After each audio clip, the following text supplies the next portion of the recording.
Thank you, everyone. Welcome and thank you for joining me here on a Thursday evening at 7 p.m. This is the first session of the Past and Future of Education in America. I am really excited to be here tonight, but also to really get to know each and every one of you and learn what has brought you here.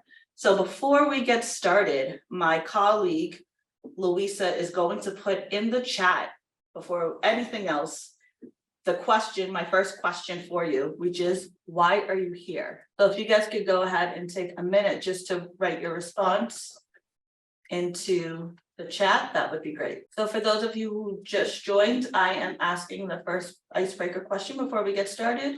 And that is in the chat. It's, why are you here? I don't think I see any movement in the chat. So I am going to go ahead and pose the second question, and then I'm going to get started. The second question is, what are your challenges that make you uncomfortable to have? So Louisa, can you go ahead and copy and paste the second question into the chat? And as people are answering that question, I am going to go ahead and get started with tonight's presentation. So thank you for sharing your information and answering these questions while we go ahead and get started. So as I said, tonight's session 1, we are discussing the past and future of education in America.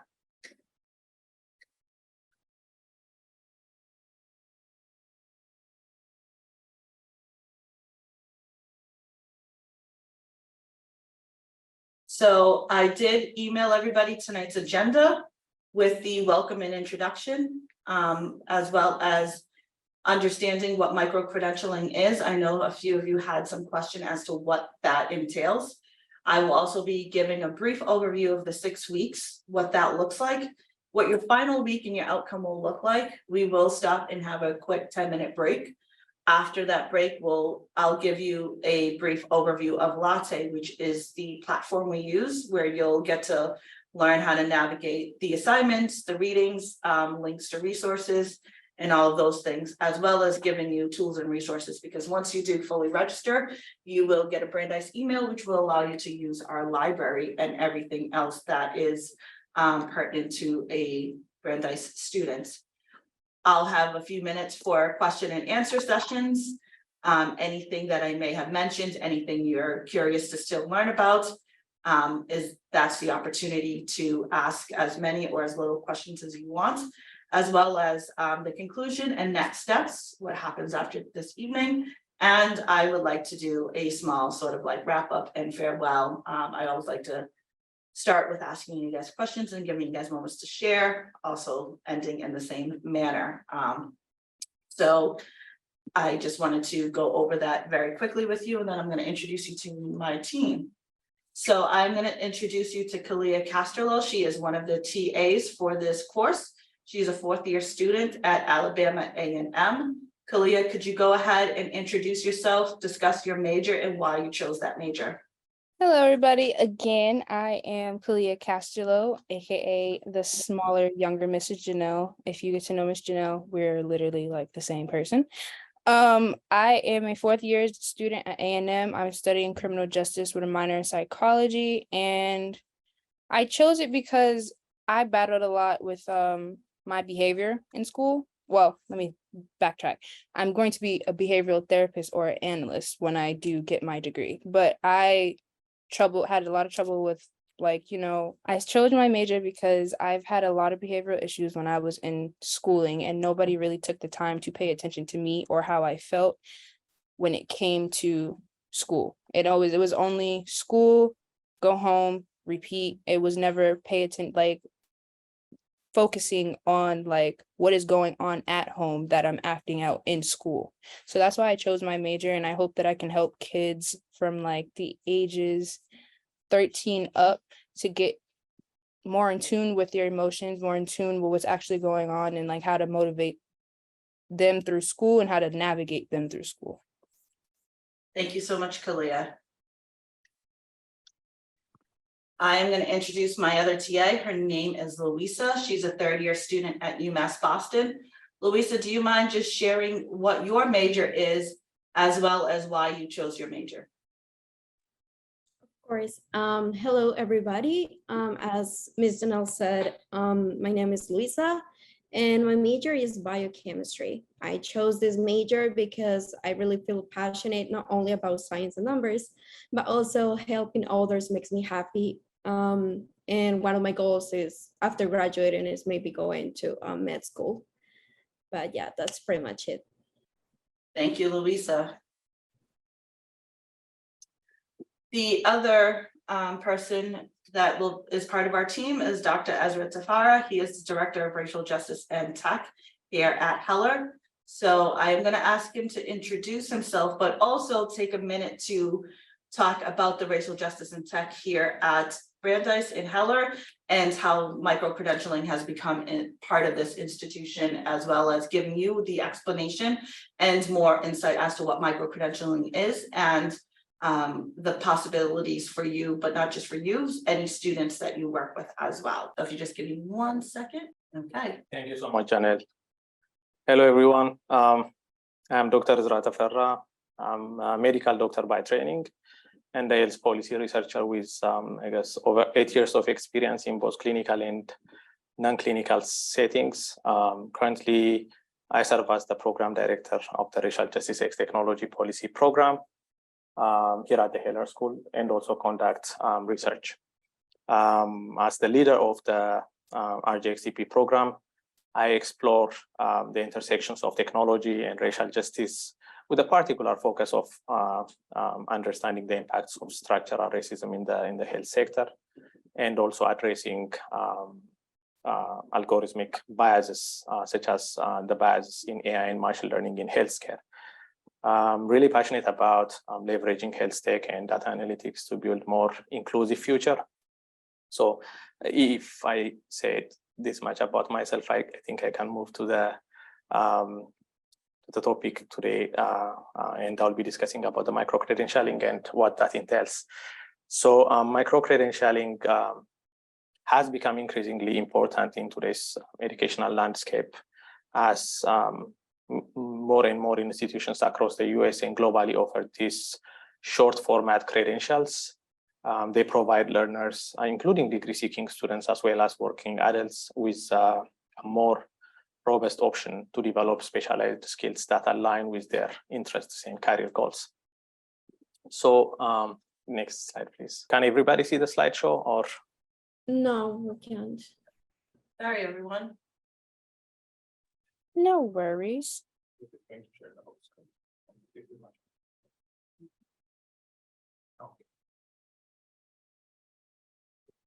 I can see it now. Sorry about that, everybody. A little bit of technical difficulty. Okay. Sorry, we just had some technical issues.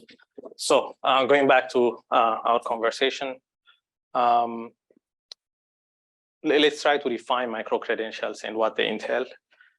So there is no universally accepted definition of micro-credentials. However, I will use the most accepted and widely used definition, which defines micro-credentials as small flexible programs focused on work-relevant skills, resulting in a digital or non-digital credential. So these micro-credentials can be either credit-bearing or non-credit-bearing, offering learners the opportunity to personalize their experiences, augment their degrees, and differentiate themselves in the now competitive job market. Next slide, please. The distinguishing feature of micro-credentials are their short time to completion and the granularity of the subject matter. So these credentials are issued and shared easily, including through digital platforms such as LinkedIn, Handshake, and so on, making them accessible and easily verifiable. Furthermore, the digital credential can be embedded with metadata, providing valuable information about the skills and knowledge acquired, adding to their credibility in a way. So micro-credentials are typically classified into 3 major categories. And these are the credit-bearing micro-credentials, the co-curricular or extracurricular micro-credentials, and post-traditional or professional development micro-credentials. The credit-bearing micro-credentials are structured to provide academic credits that can be applied towards either a certificate or a degree or even a graduate certificate program. These credentials align with specific courses or programs offered by educational institutions. Learners can earn these credits while acquiring targeted skills, allowing them to progress both professionally and academically. So credit-bearing micro-credentials provide a seamlessly pathway that enables learners to stack their achievements towards a formal degree, perhaps offering the advantage of academic recognition at the end of the credentialing. Co-curricular or enhancement or extracurricular micro-credentials recognize just the learning experiences gained outside the traditional classroom setting. These credentials validate skills acquired through participations in activities such as internships, community services, leadership role, and various extracurricular programs. So co-curricular or extracurricular micro-credentials offer learners the opportunity to showcase perhaps diverse experiences and competencies beyond academic achievements. And they also highlight learners' holistic development and application of skills in real-world contexts. The most common one is the third one, which is the post-traditional or professional development micro-credentials. These post-traditional micro-credentials cater to the needs of non-degree seekers or professionals seeking continuous learning and career advancements. These credentials focus on a specific, perhaps job-relevant skills, allowing learners to upskill and reskill in response to dynamic demands of the job market. So post-traditional micro-credentials are valuable tools for individuals looking to stay competitive in a very complex and dynamic job market. They provide a fast and efficient way of gaining expertise and skills in specialized areas without committing to a full degree program, such as the 1 year or 2 year graduate program. So each of these 3 micro-credential types offer unique benefits and also align with different educational and career pathways, perhaps, whether it's earning academic credits, showing extracurricular experiences, or enhancing professional skills. Micro-credentials in general empower learners to shape their educational journey according to their individual goals and aspirations. Next slide, please.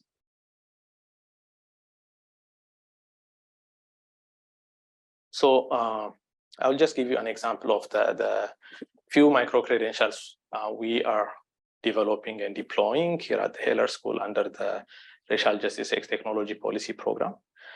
For instance, a student might complete a short-term certificate in one of these 6 micro-credentials. So let's say a student completed an RGXTP data analytics micro-credential. This can later be applied towards earning an associate degree in healthcare data analytics, perhaps through one of the graduate programs such as the Global Health Policy and Management here at Heller, and so on.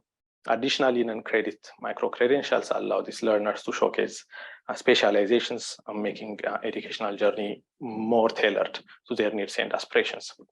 So in today's job market, flexibility, affordability, and relevance are paramount. Micro-credentials address these needs by offering targeted skill development without the need for a full degree program. Employers as well as employees can earn these credentials while working, providing them with the opportunity for upskilling and reskilling, as I mentioned earlier, ensuring they remain competitive and adequate in the ever-changing job market. Next slide, please. Before I move to the stackability of micro-credentials and how that works, I want to address one thing in particular, the current state of higher education, particularly in the US. So before discussing in depth about this, we should acknowledge that there is a declining enrollment rate throughout higher institutions here in the US. Now let's consider this impact and the subsequent sequelae of this. There are several reasons for this trend, for the declining number of enrollments, such as the rising costs of traditional educations. Nobody wants to have to pay hundreds of thousands of dollars to gain traditional degrees. There is also concern about student loan debts and the increasing popularity of alternative educational pathways like online courses, MOOCs, boot camps, micro-credentials, and so on. So additionally, many learners prefer flexibility for their academic purposes. So flexibility, providing a flexible learning options that allow them to balance work and study commitments is what is now more effective. So embracing micro-credentials in higher institutions is ultimately every higher institution's end goal. This is where micro-credentials shine as one solution to address the declining enrollment rate. And micro-credentials offer affordable and targeted learning opportunities, as I mentioned earlier, so allowing learners to gain knowledge, skills, and expertise without committing to a lengthy 1 year or 2 year and expensive degree programs. They provide a way for learners to acquire relevant competencies quickly and apply them in their careers, making them highly relevant in the job industry.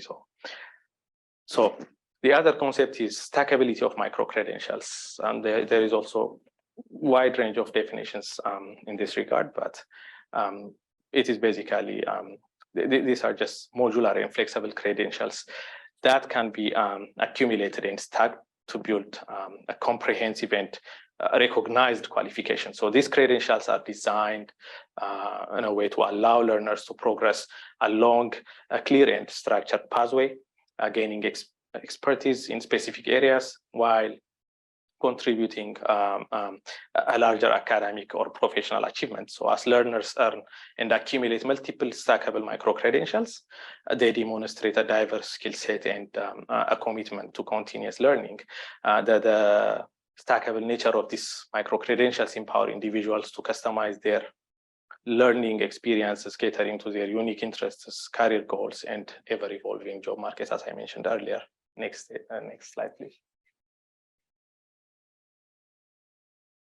So this is just a diagram demonstrating how stackable micro-credentials work. There may be multiple micro-credentials that are tailored towards similar ends. So given their flexibility, students might be able to take multiple micro-credentials, stack them over time, and then perhaps convert them to certificates and in later times, if they will, to do so into a degree program. Next slide, please. These are the micro-credentials the RGXTP team is developing. These are also going to be stackable micro-credentials. One of these micro-credentials, of course, is going to be the past and future of education in America, which is the first among the series of micro-credentials we will provide. So in conclusion, micro-credentialing plays a pivotal role in providing the knowledge, skills, and expertise needed in today's job industry. And with their flexibility, affordability, and relevance, micro-credentials have the highest power to empower learners and employees to thrive in their careers. So as we address the challenge of declining enrollment rates, embracing micro-credentials can foster lifelong learning opportunities and create more inclusive and adaptive educational environment. So thank you so much for your attention, and drop any questions you may have about micro-credentials or any related topics in the chat box, and I'll try to answer them later after Janelle completes her session. I assume we have a time allocated for Q&A at the end of the session. Yes, thank you so much. Thank you, Azra, for the presentation.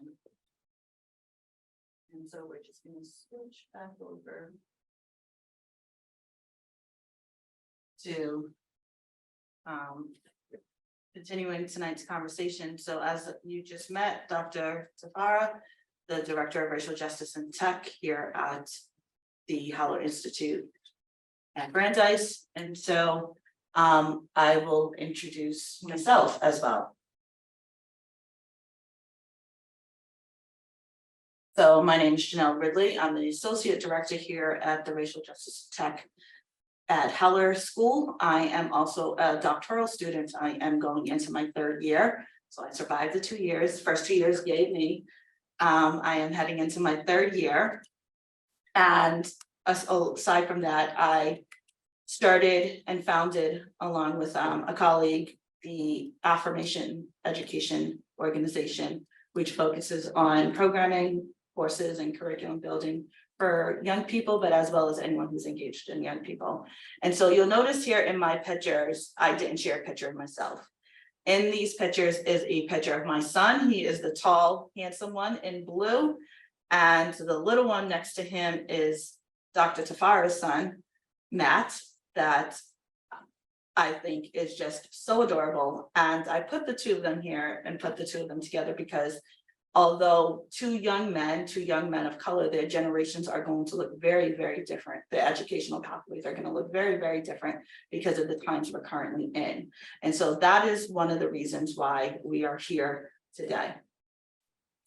So in terms of my agenda, really sort of discussing the why this course, why these conversations, and where I'm hoping to go with this.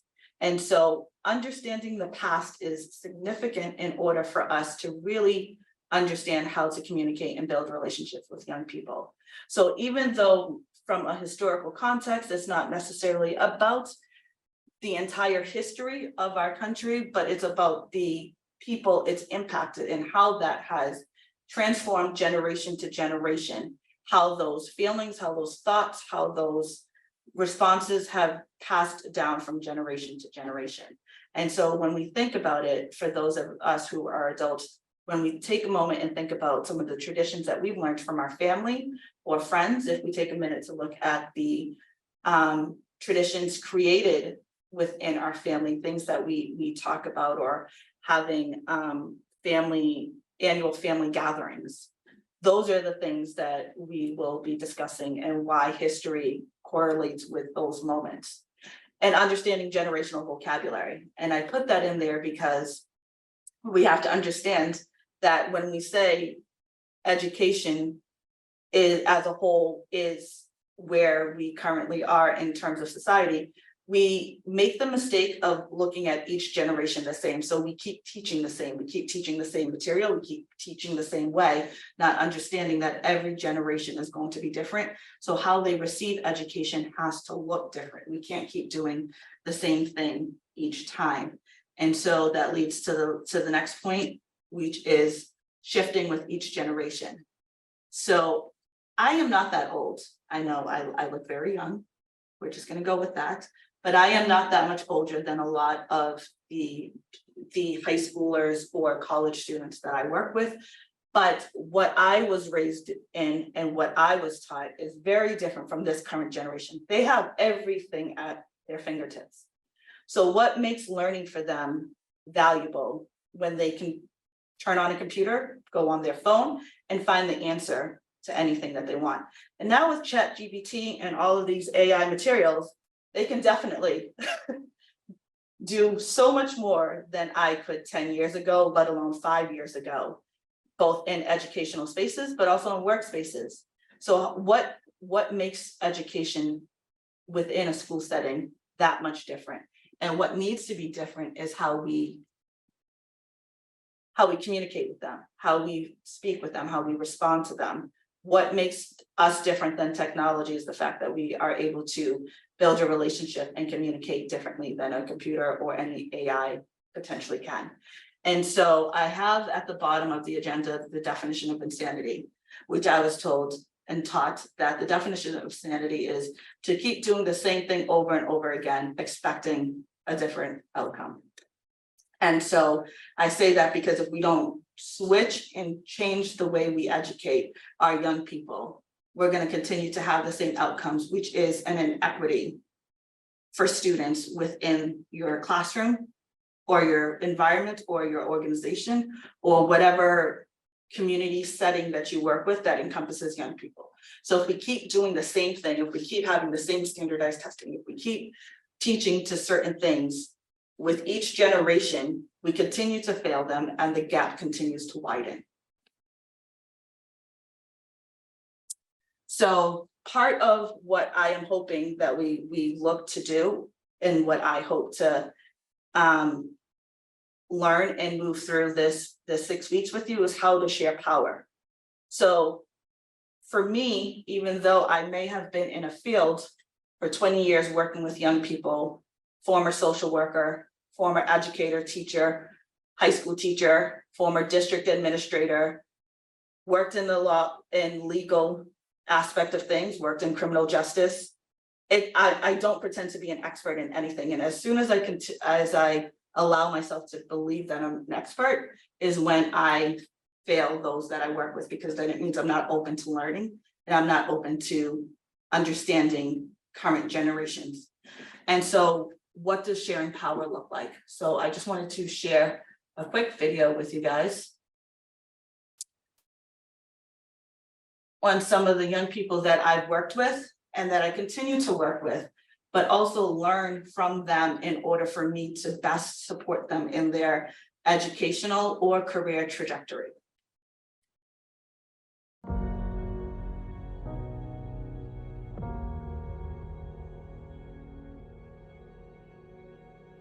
There's people like in the system that like, you know, like they haven't been in jail yet. They don't know like what it's like to be like, how you gonna like try to run the system if you don't know what it's like. I want them to feel like frustrated. I want them to feel like they're really trapped, they really like in the system. You know, so I just want people to like really see like what I really went through, you know, or like what we all go through. Like growing up, you're like, damn, I don't never want to go to jail. But actually, like, I grew in a hood where actually, like, you know, violence and crime is like kind of every day. So I'm like used to like, not used to being in that situation, like being locked up, but I know how it is. We designed it because all of the other things that people have went through deserves to be heard. We want to be heard. We want you guys to be educated, so next time you approach me on this, this is not the way it is, because what happened to me is not a depiction of who I am.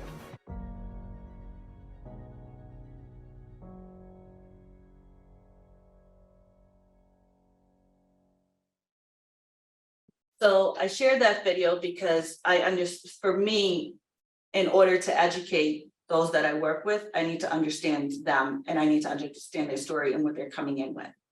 And so as a former educator, how do we continue to share power? How do we not be the only authority figure in the classroom, in the school, or in the community that we work in?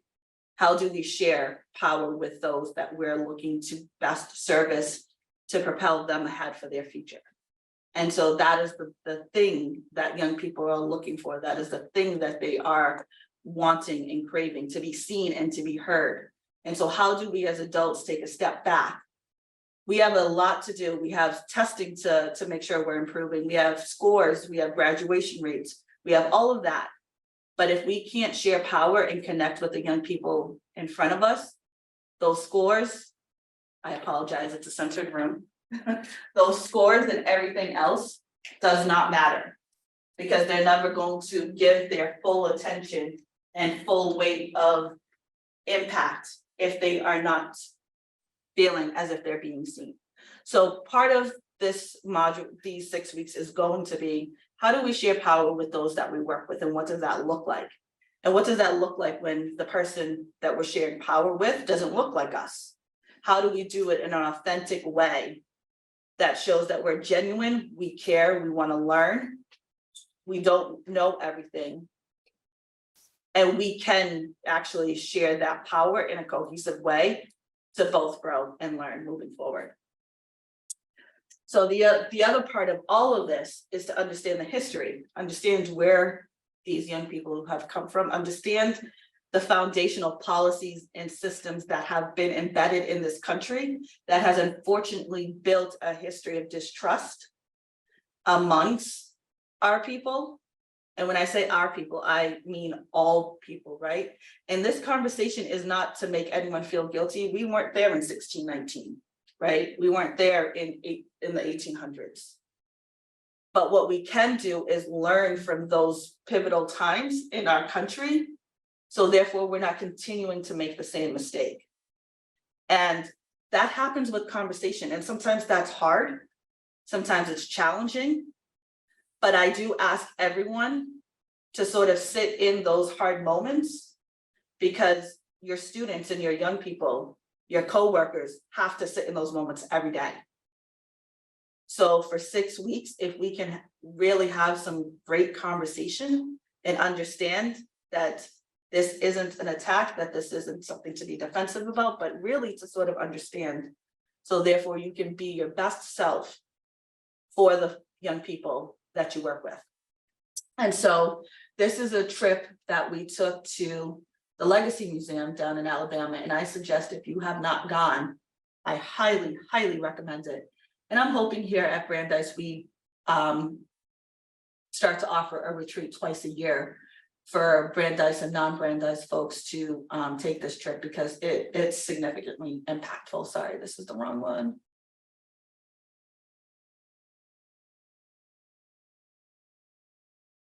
You know, in order to figure out what we're going to do to change the future, we got to understand and genuinely understand and know what happened in the past.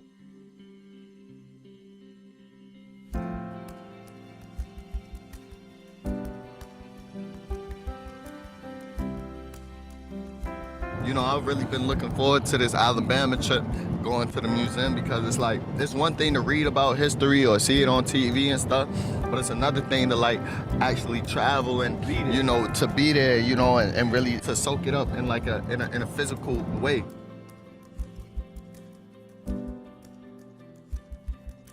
I'm trying to get you guys to understand like the power that you guys actually hold to like create the changes that need to happen. One of the museums we're going to be going to is like the lynching museum, and you're going to see on the memorials like Black people were lynched just for like whistling at a white person, or they were lynched for looking in a certain direction.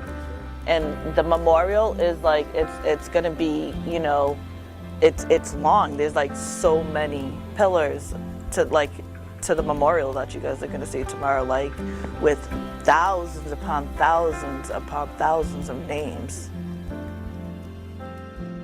I feel like going to the Legacy Museum, it ignited something in me for sure, and I feel like it gave us all a new sense of purpose and a new sense of direction as far as what we want to do with the group, you know.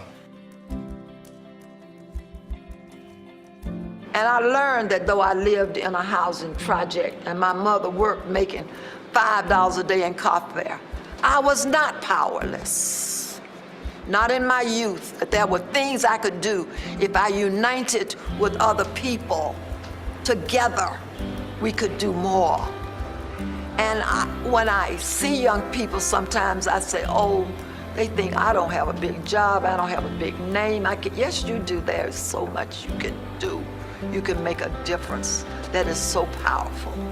You were living where there was segregation and so many other things, and you guys were fighting for civil rights, and now, you know, so many years later it's different, but we still struggling with things today that are still so many other, you know, issues of injustice, you know. And so I feel like it's important for us to, you know, keep that in mind while we doing our work. It's like, even if it might seem sometimes like it's not enough or we need more, but those small victories that come over time, hundreds and hundreds of small victories that, you know, those in time turn into huger victories.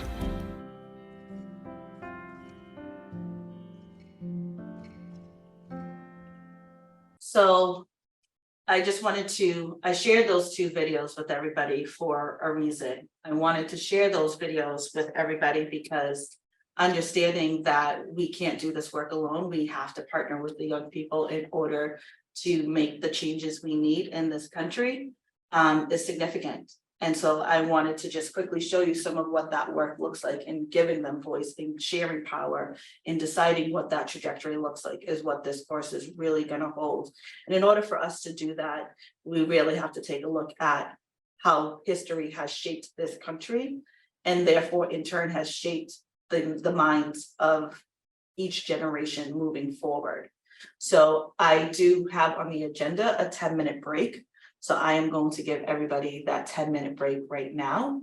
And it is 7:43. So I hope to see everybody back here at 7:53. Thank you. Thank you. And just so folks know, you will get a copy of tonight's recording, just in case you are having any challenges with hearing or just want to, remember anything in particular that was discussed tonight. So now that we are back, I am going to share my screen and show you the latte page where all the information will be held and what you can sort of expect moving forward. So before I quickly do that, if I could just have everybody who is here put their full name and their email address in the chat. And the reason for that is if you are a non-Brandeis student, we will have to register you to give you access and give you a temporary Brandeis email in order for you to access the latte page. So if you could just put your full name and your email address in that chat, Louisa and Kalia will copy that and make sure we have it in an Excel spreadsheet to ensure that we get you over the proper email in order for you to access all of the materials you would need, but also access all the resources that Brandeis has available to you. So this would be the latte page you will see once you are fully registered and ready to start the program. So on here, you will see that my office hours, my email, class meeting times, and the link will be on here, as well as the email for both of the TAs if you have any questions. Each week I do an introduction and a video sort of just highlighting what we will learn, what the reading material and everything is going to be this upcoming week. So I'm going to share today's first video with you.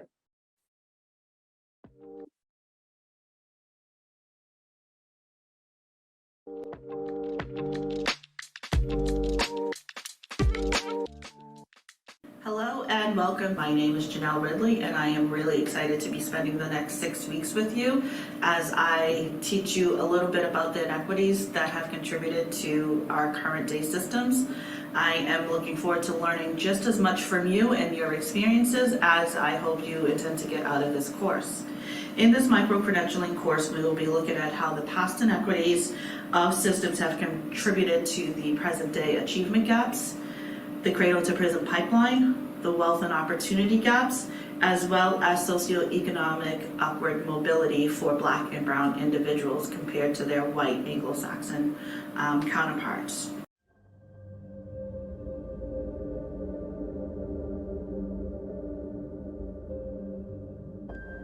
Great.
So each week you'll get an introduction video that will sort of basically talk about what this week's goals are.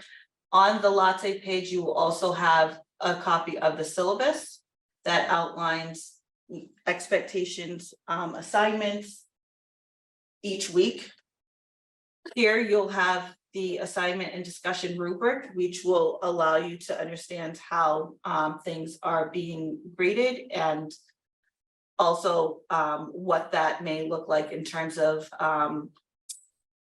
any sort of needs you may have different from outside of our weekly meetings on Thursdays. You could also have a section where you can just email me or send me a message through the private forum with the professor. And then we will have class forums where you guys will get a weekly discussion board question and response to it. Now, Each week will continue to look like that, and you'll see the 6 weeks here with the dates.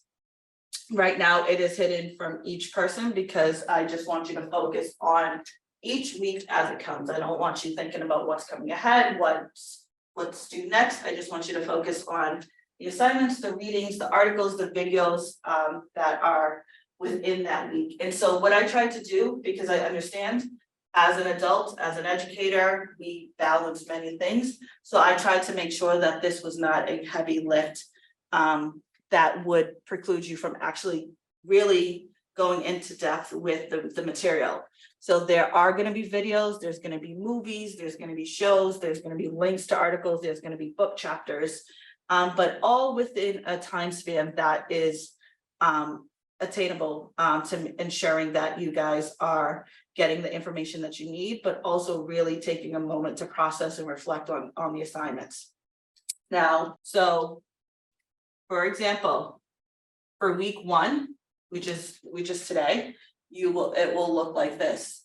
The learning objectives, sort of like what the overview is going to look like, the assignments, the reading, and videos that are needed to be watched, your readings responses, and when they are due. So I tried to have everything within a week time frame of how you are navigating from week to week, and therefore on Thursdays when we get back together, questions you might have had regarding the reading or any of the assignments, the videos, we're able to process and have conversation regarding that. Some of the readings that I have you have given you as assignments, you can access them through the Brandeis library as well. So nothing here should be at cost. There will also be a Netflix account posted onto the Latte page that you can utilize for some of the shows and for some of the movies that you will be watching throughout this micro-credentialing seminar. The idea is for you to be able to have everything in one space, in one place. So therefore it's easy and accessible to you as you continue to move throughout the week. If you have any questions, if you're having any challenges, please, of course, always feel free to email me. And I will get back to you as soon as possible, because I am not trying to make this any more challenging, especially during summer vacation, than it needs to be for everybody. So I completely understand that. The idea for each of the assignments, for all of the work that you will be doing, will lead to 2 final projects as your deliverables to completing the course. One is to develop a professional training series for your colleagues or for even your students. The second would be to develop a game. So I think in both videos, you noticed that with the young people, we created games. And the reason for using game as a way in the classroom to educate folks is because it breaks the silence and it allows people to drop their defenses for a minute and have authentic conversation through the characters that they're playing. So one of the things that I've learned over the last couple of years, especially with this generation and having a 13-year-old boy, is that everybody likes to play games. Even myself as a child, I remember playing Sorry and Chutes and Ladders and everything else. So game has a way of opening up conversation that allows everyone to sort of think, pause, reflect, but also get into some meaningful conversations. And so that is one of the reasons why I put that as a capstone. Now, yes, you can complete a game within 6 weeks. So before anybody thinks that you can't complete a game, it does not mean it has to be this virtual reality sort of game. It could be a memory game. It could be a clue game. It could be a virtual escape room. And luckily for you, Dr. Tafara, as well as Louisa and Kalia, are all experts in game development and will be here to support and work with you guys once you choose what your final project is going to be. There is going to be one weekend intensive session, just so for 2 things. One, it can allow you guys to work together collectively. It will be held here at the Brandeis campus at the Heller School for Social Policy Management in the Brown building here. because I would like for you to partner with someone outside of your district, outside of your network, outside of your organization for your final project. You could also choose to do your final project alone, if that is what is most comfortable for you. Now, if you cannot make it to campus during that weekend, of course, there will be an online virtual component to it as well that we will Zoom you in. So there is the hybrid option as well for everybody. I do understand people may be traveling, it's summer vacation, getting your kids ready for the start of the school year. So I will be sure to make sure that everybody has the link. I just think in person allows us to really continue engaging in conversation and learning from one another, but also playing with some of the tools to develop the games or the professional training series. And if need be, if everyone's okay with it, I can have a couple of young people here as well. So you can sort of like play test or get ideas as you're finishing your final product.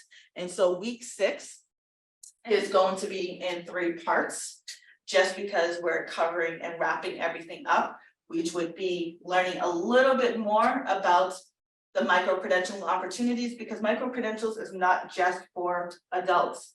It is for students as well. And so with the recent Supreme Court decision on affirmative action being banned, how can you use micro-credentialing opportunities to support your BIPOC students or BIPOC community to level the playing field in their competitive application processes for colleges and universities? So we'll touch a little bit upon that in week 6.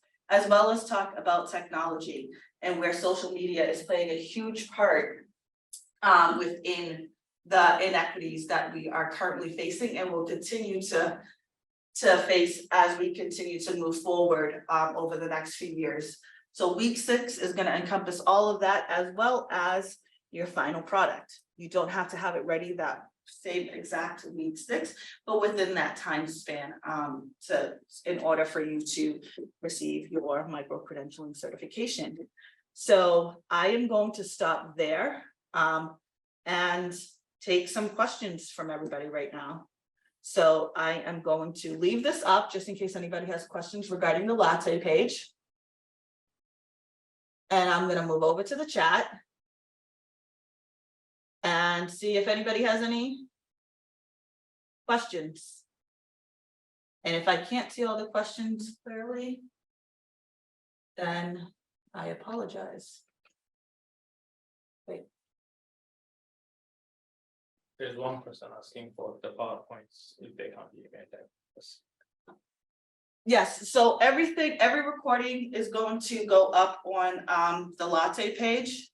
And once you register, you'll get your Brandeis email and you'll have access to it. For those of you who are non-Brandeis students, it's going to take about a 24-hour turnaround. So if you register tomorrow, by Saturday, you will have your Brandeis email and can therefore access the latte page. The Brandeis students have already been added to the latte. The Brandeis folks would be going. So the Brandeis students have been added to the latte page, so you should have access to this tomorrow. So meaning the PowerPoint and today's presentations will go up tonight, and it should be available for you guys tomorrow. Any other questions? I don't think I explained everything that well that nobody has any questions. Thank you, Emily.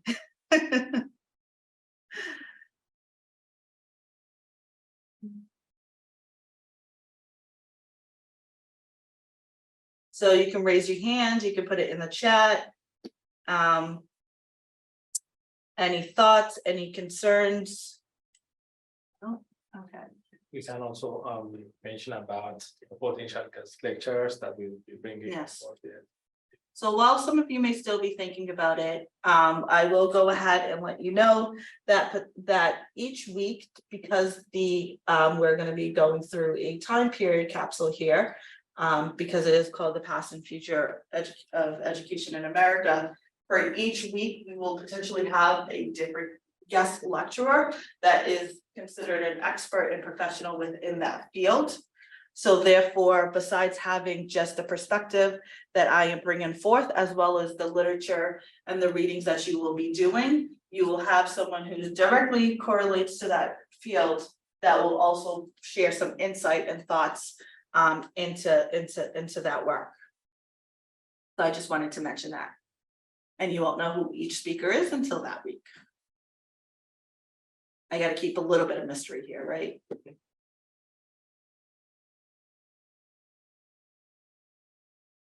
Any thoughts or questions? So at the end, do we all get a certificate of the course? Yes, It's a certificate of completion or yes. 6 weeks, right, in total? It's 6 weeks. We have 6 Thursday nights that will be here and one. All in Zoom? So the 6 courses will be on Zoom, and then we have 1 weekend intensive where you're gonna be here for Saturday and a Sunday. 4 to 6 hours each day. I'm not trying to take up your whole weekend. Just so we can really dive into some of the work together, as well as work on your final product for your final outcome, which is going to give you the certificate of completion from the dean. Do you get a credit, college master credit or bachelor credit? This one does One not have like a credit bearing option. So for this one, it's not a credit bearing option, just a certification option. Oh, okay. And then everyone get a Brandeis email. Yes. Okay. Any text exams? I'm sorry? Any quiz, test, or exams? No. So there are going to be assignments, submissions. There's gonna be assignment submissions, responses, but there's not gonna be any tests, exams. No. What kind of assignment? Essays, multiple choice? So it's more so gonna be writing prompts and essays. That goes along with the readings and videos and links that you will be receiving each week. But all of the work goes towards all of that will go towards your final product. So the assignments that you have due each week pertains to your particular school district or school community or community in general. So therefore, it's allowing you to work on your final project each week. 2 important questions in the chat box. So Emily Thompson is asking if for any reason that a student is not able to make the session, if there are going to be any makeup options. So I think we will also have a recording for the other sessions, but also Yes, sure. so to answer your question, there will be recordings of each week. So if you cannot make a Thursday for whatever reason, the recordings will be posted to the Latte page. And so you can catch up with the conversation, hear what your peers and colleagues are saying, as well as have the necessary material for the assignments throughout that week. Another question from Manning Zhang. She asked if by any chance, if a student cannot make it physically in the Heller building over the intensive weekend, there is any other modality of attending. So I think we have a hybrid option. Yes, there is a hybrid option for the intensive weekend. So if we miss in person on that weekend in person, we can do the Zoom, right? Yes, if you can't physically be here, you can join online. Okay. What day is that again? So that is going to be the 4th, after the 4th session, so during the 5th week. What day would that be? August 20th, August 17th? Yep, I will tell you 1 second. 1 second, sorry, I'm just trying to pull up my calendar.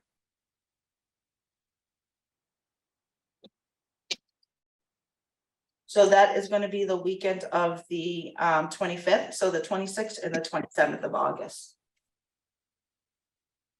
And yes, if everyone can put their full name and email address in the chat, in order for us to get you registered with a Brandeis email, that'd be greatly appreciated. The only way you can get access to the latte page is if you're registered and you have a Brandeis email For the Brandeis students. for the non-Brandeis students. We can also share the Google spreadsheet where they can provide that information, so we can share it with the group. Do we have any other questions? Just I'm sorry, phone name and the physical mailing address your email, or email address. yes. And that's just so we can register you. Okay, the name on the certificate, phone name, and the email address, not physical address, right? Yes, the email address. Thank you. You want us to chat?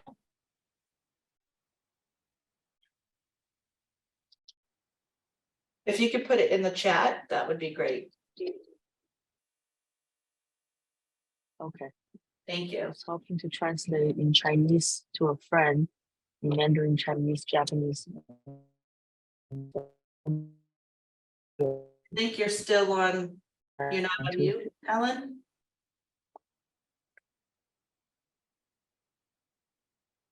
Oh, yeah, I will translate for. Does anyone else have any questions, thoughts, concerns? Is there any way you can share the syllabus in the group chat, please? So once you register, you'll have access to the syllabus. All right, thank you.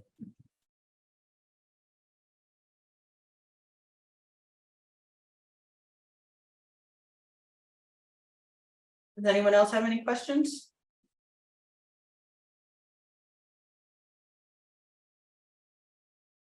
Does anybody have any concerns about what the 6 weeks may look like if there's any concern around the assignments or the expectations?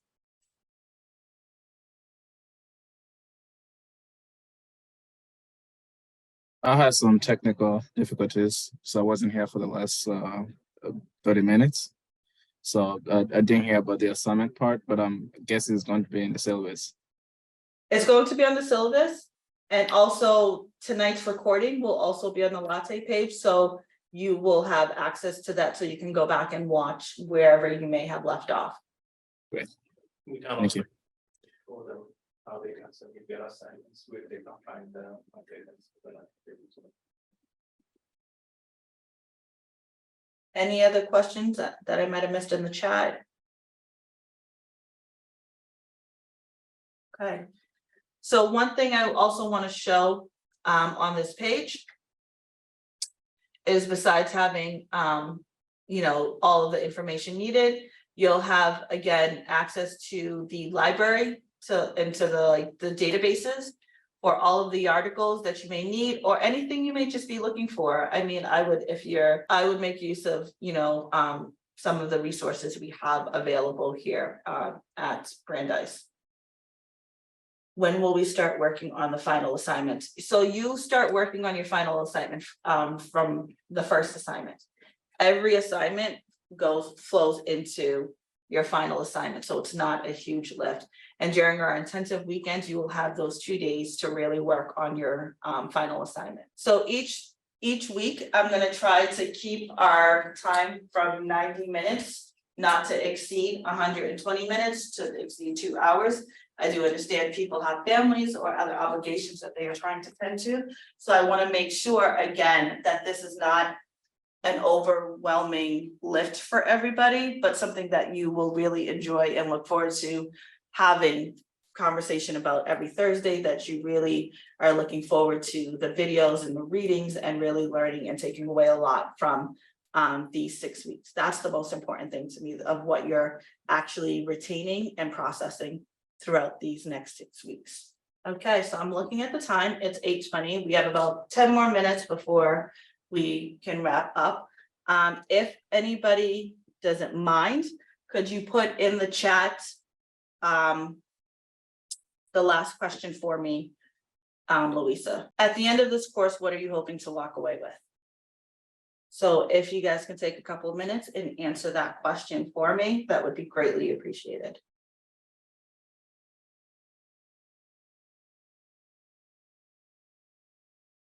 So as everybody continues to put their information in the chat, I am going to share with you week 1's video, so you understand what some of the reading material looks like and assignments are.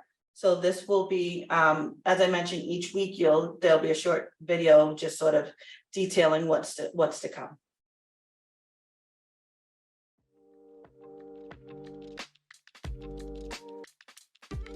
In this first week, we're going to be looking at our current history of education. In this current module, you will be sharing a little bit about your experience. I would like to have you each write a 300 to 400 word response to the opening reading of Understanding the Work, which has been written by myself and Dr. Susan Rivers. So what I've tried to do is incorporate the lived experiences of each young person along with the readings and literature that you will be learning throughout these 6 weeks. So therefore it brings to life and brings more understanding as to why these inequities really do hinder the trajectory for Black and brown young people in this country. So in module 1, you'll be reviewing Jeffrey Canada's TED Talk, Our Failing School, Enough is Enough. You'll also be reading Bell Hooks, Teaching to Transgress. There will be 3 chapters in particular I would want you to review and read in that book. You will be taking the ACEs test, so you understand exactly what that looks like and what that means. ACEs stands for the Adverse Childhood Experiences, and that will give you some insight into your students in your classroom or young people that you work with that may be whether it's low or high on the ACEs chart, and give you a relatively understanding as to how that trauma impacts their educational experience. You'll also be taking a look at Paul Frere's Pedagogy of the Oppressed. You'll be reading 2 chapters out of that book, as well as Beverly Tatum's Why Are All the Black Kids Sitting Together in the Cafeteria? After taking a look at all of these various researchers, books, and literatures, you will write a 300 to 400 word response to the combined understanding you've developed, just really sort of giving us feedback on what you experienced as you were reading and reviewing these materials. Each week you will receive a discussion prompt that you will be responsible for sharing your information regarding the work that you do. So the prompt will be really so I can learn more insight into where you may see challenges in your district, in your classroom, or with the young people that you work with. You'll also be responsible for responding to one peer's discussion and commenting or providing feedback to their response. And that will be something that you receive each week, just so we can get to know each other in a more holistic way.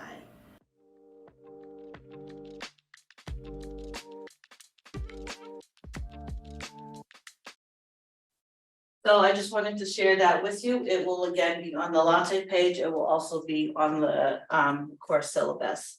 Does anyone have any questions regarding week 1? So I hope that gives you a little bit of insight as to, you know, what each week would look like. Each week is going to look different from the previous week. So this upcoming week is just, you know, some reading, just to give you again a little bit more context and content underneath your belt. And then throughout each week, there will be more videos, there'll be movies. One of my personal favorite, The Woman King. So as we go backwards in this course, we're going to be going from current day history all the way back to 1619. So in between that is the war on drugs era, as well as Brown versus Board of Education. So each week is going to have different assignments. Each week is going to look different. Some weeks might be more literacy focused as opposed to visual focused. And that is because we're all different learners. So sometimes we process information and how we receive it differently.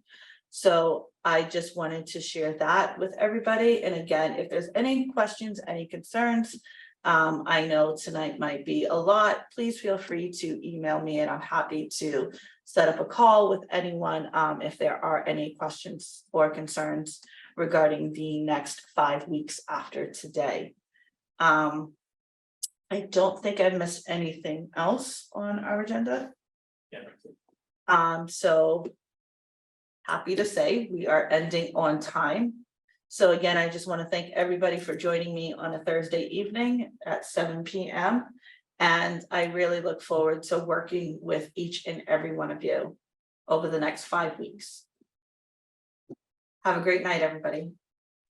Thank you. Thank you. Thank you. Just a quick question. We are allowed to come to class, like in person? Is If that you would like to, I'm here. nice? It'd be great to see another face besides Ezra's. Not that I don't mind seeing his face. Well, I'll be there. Okay, G1, sorry. Thanks. You have a good night. Have a great night. Thank you, everyone.